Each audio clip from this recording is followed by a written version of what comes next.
বন্ধুরা, আজকে আবার একটা রেসিপি নিয়ে চলে এলাম। দেখো, কড়া বসিয়ে দিয়েছি, তেলও দিয়ে দিয়েছি, তেলও গরম হয়ে গেছে। আজকে রান্না করব কলমি শাক দিয়ে মুগের ডাল দিয়ে একটা তরকারি। তো দেখো আমরা এটা কীভাবে করি। প্রথমে এতে একটা ফোড়ন দেবো, এটা হলো এই যে জিরে, আর দেবো দুটো শুকনো লঙ্কা। এবার এতে দিয়ে দেবো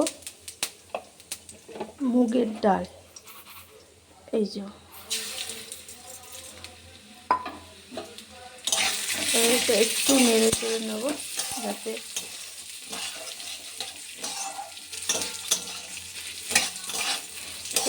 একটু লাল লাল ভাজা হবে। হয়ে গেলে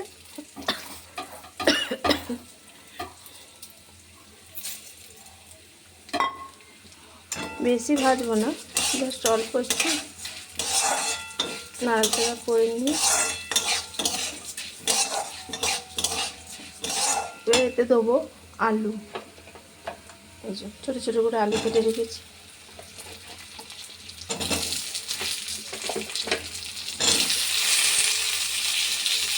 আমরা কলমি শাক যেমন ভাজাও খাই, তেমন এরকম এই মুগের ডাল দিয়ে তরকারিটাও খুব ভালো। শুধু এটা না, কুমড়ো শাক দিয়েও মুগের ডাল দিয়ে করি, কলমি শাক দিয়েও মুগের ডাল দিয়ে করি। এটা দুটো তরকারি খুব খেতে ভালো লাগে। তোমরাও করে দেখো, ভালো লাগবে। এটা অত ভাজবো না, জাস্ট হালকা নাড়াচাড়া করে এতে শাক দিয়ে দেবো। চলো তারপর দেখাচ্ছি তোমাদের।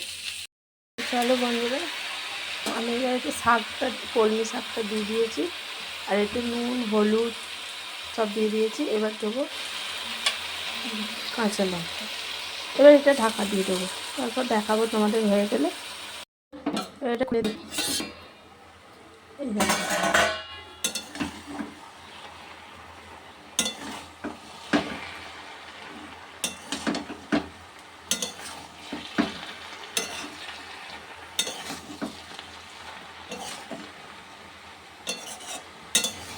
এতে বন্ধুরা আমি আলুতে নুন হলুদ কাঁচা লঙ্কা সবই দিয়ে দিয়েছি, দেখেছো। এটা কিন্তু অন্য কিছু মশলা করবো বলতে শুধু একটু আদা বাটা দেবো, আর কিছু দেবো না।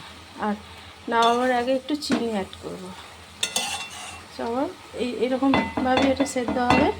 গ্যাসটা কমিয়ে কমিয়ে দেবে, তাহলে ডালটা সেদ্ধ হয়ে যাবে। আর এতে একটুখানি জল দেবো, কারণ ডালটা তো নাহলে সেদ্ধ হবে না, শাকে তো জল বেড়ে যাবে।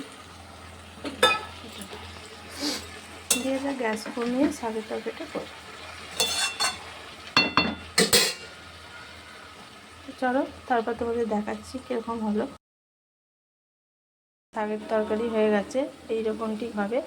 একটু চিনি দেবেন, নাহলে কিন্তু ভালো লাগবে না। কলমি শাকের তরকারিটা মুগের ডাল কেমন হয়েছে বলো। ভালো লাগলে সাবস্ক্রাইব করে দিও। টাটা।